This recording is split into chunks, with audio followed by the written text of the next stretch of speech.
Hi, I'm Linda Margaret, and I am the podcast reader. Today we are with our friend, the time traveller, as he finally reaches the Palace of Green Porcelain, or so he calls it. He is hoping that this will provide a safe base from which to mount up a defence against the Morlocks, and ultimately seize back the time machine. He then intends on returning back to his own time with Weena. Let's read Chapter 11, The Palace of Green Porcelain. I found the Palace of Green Porcelain, when we approached it about noon, deserted and falling into ruin.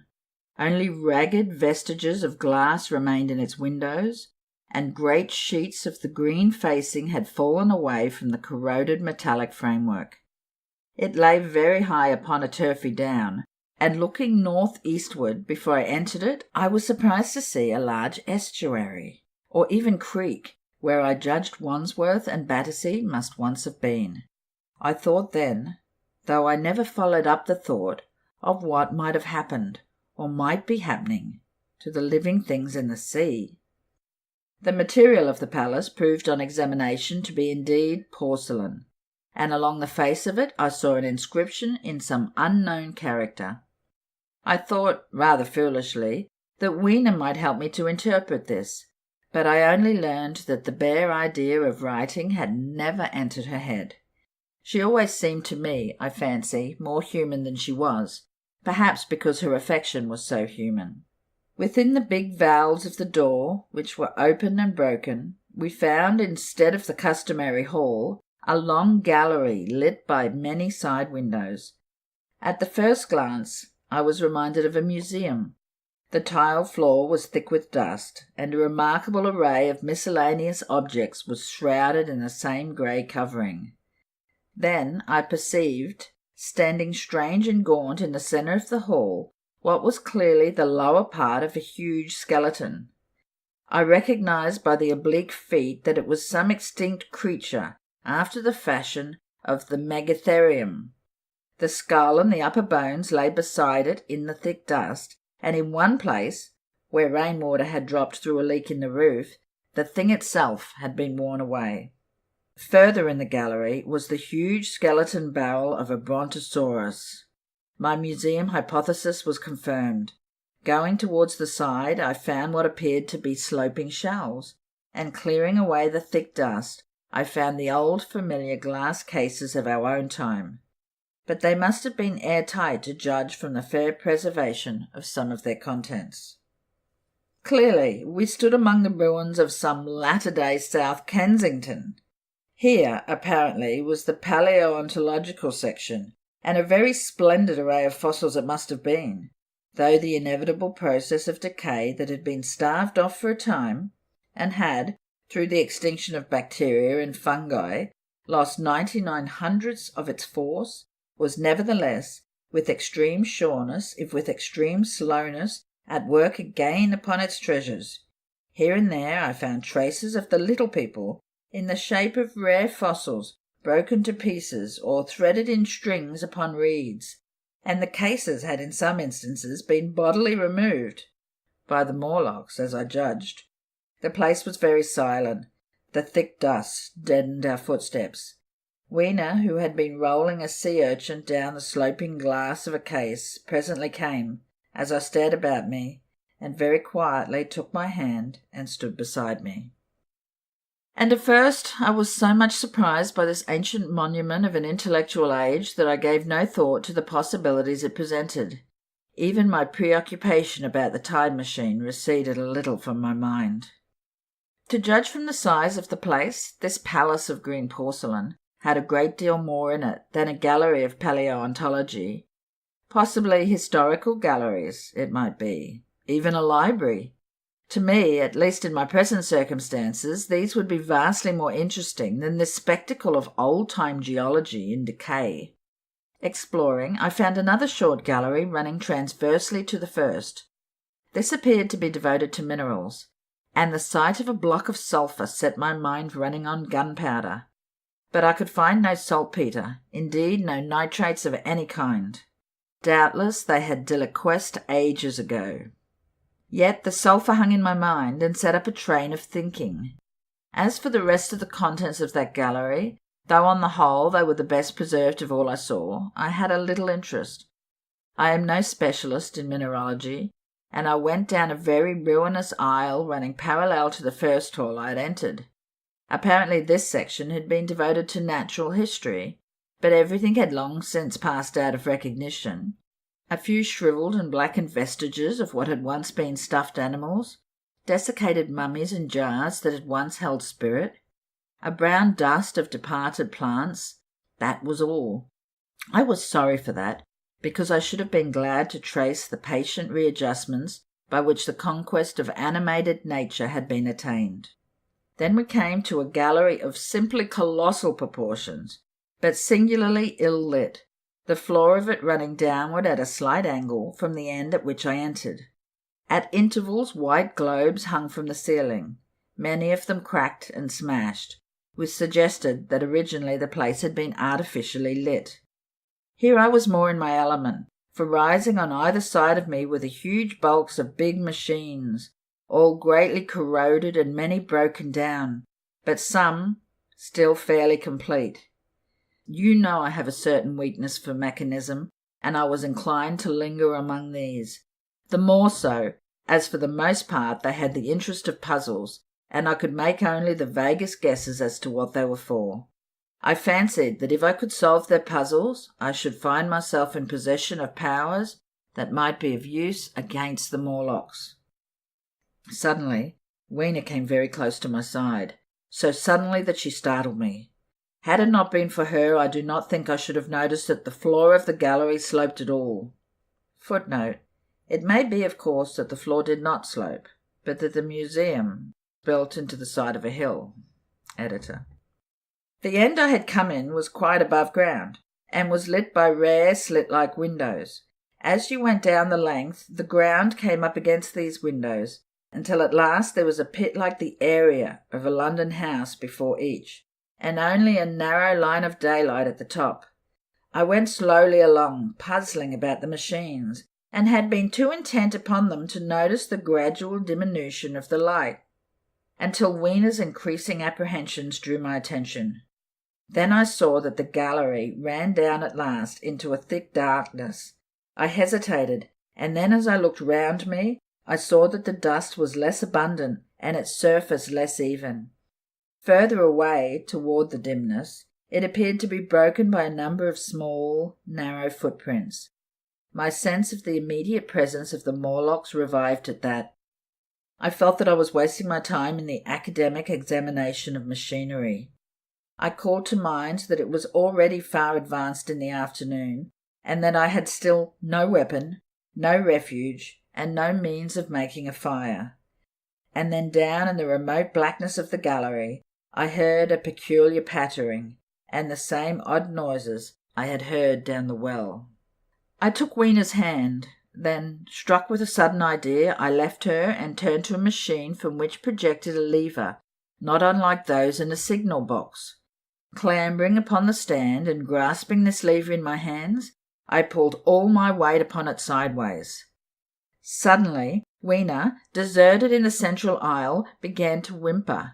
I had judged the strength of the lever pretty correctly, for it snapped after a minute's strain. I rejoined her with a mace in my hand, more than sufficient, I judged, for any Morlock skull I might encounter, and I longed very much to kill a Morlock or so.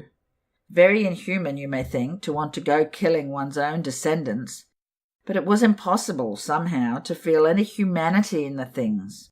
Only my disinclination to leave Weena, and a persuasion that if I began to slake my thirst for murder, my time machine might suffer, restrained me from going straight down the gallery and killing the brutes I heard.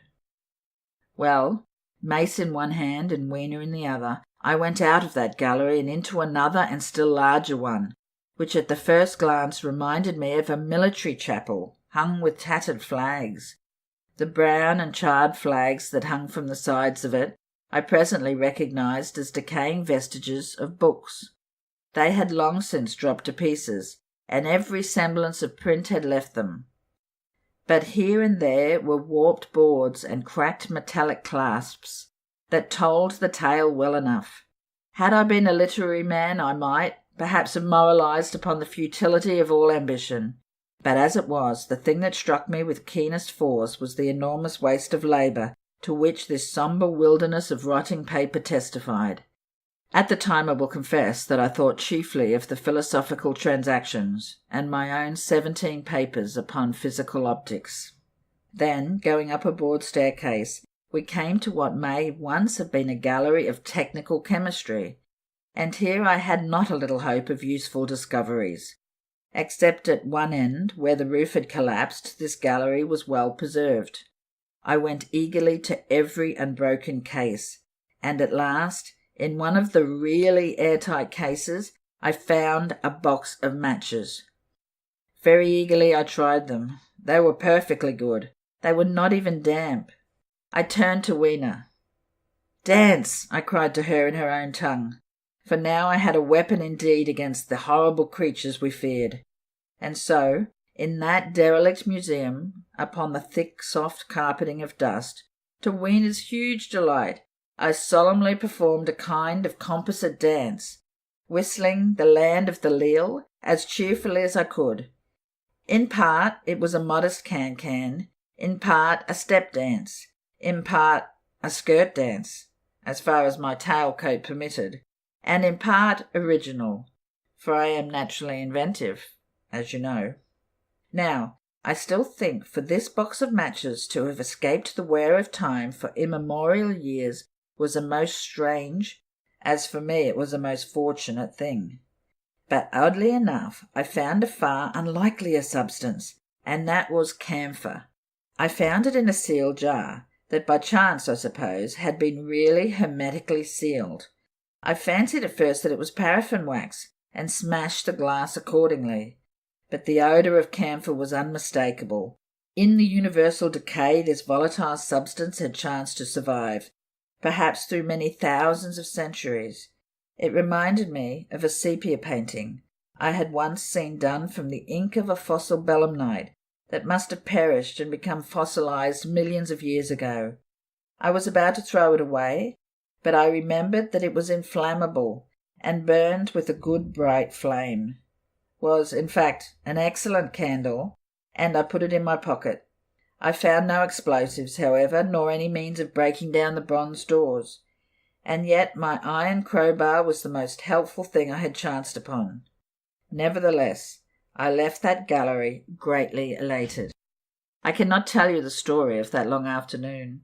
It would require a great effort of memory to recall my explorations in it all the proper order.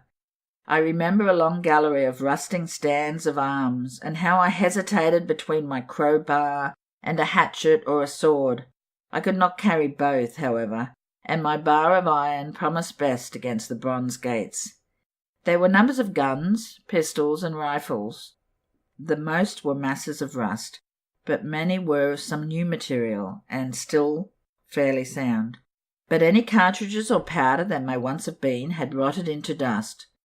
One corner I saw was charred and shattered, perhaps, I thought, by an explosion among the specimens. In another place was a vast array of idols, Polynesian, Mexican, Grecian, Phoenician, every country on earth, I should think. And here, yielding to an irresistible impulse, I wrote my name upon the nose of a steatite monster from South America that particularly took my fancy. As the evening grew on, my interest waned. I went through gallery after gallery, dusty, silent, often ruinous, the exhibits sometimes mere heaps of rubble and lignite, sometimes fresher. In one place I suddenly found myself near the model of a tin mine, and then by the merest accident I discovered, in an airtight case, 2 dynamite cartridges. I shouted "Eureka!" and smashed the case with joy. Then came a doubt. I hesitated. Then, selecting a little side gallery, I made my essay. I never felt such a disappointment as I did in waiting 5, 10, 15 minutes for an explosion that never came. Of course the things were dummies, as I might have guessed from their presence, I really believe that had they not been so, I should have rushed off incontinently and blown Sphinx, bronze doors, and as it proved, my chances of finding the time machine altogether into non-existence. It was after that, I think, that we came to a little open court within the palace. It was turfed and had 3 fruit trees, so we rested and refreshed ourselves. Towards sunset I began to consider our position. Night was creeping upon us, and my inaccessible hiding place had still to be found. But that troubled me very little now. I had in my possession a thing that was perhaps the best of all defences against the Morlocks. I had matches. I had the camphor in my pocket too, if a blaze were needed. It seemed to me that the best thing we could do would be to pass the night in the open, protected by a fire. In the morning there was the getting of the time machine. Towards that, as yet, I had only my iron mace. But now, with my growing knowledge, I felt very differently towards these bronze doors. Up to this I had refrained from forcing them, largely because of the mystery on the other side.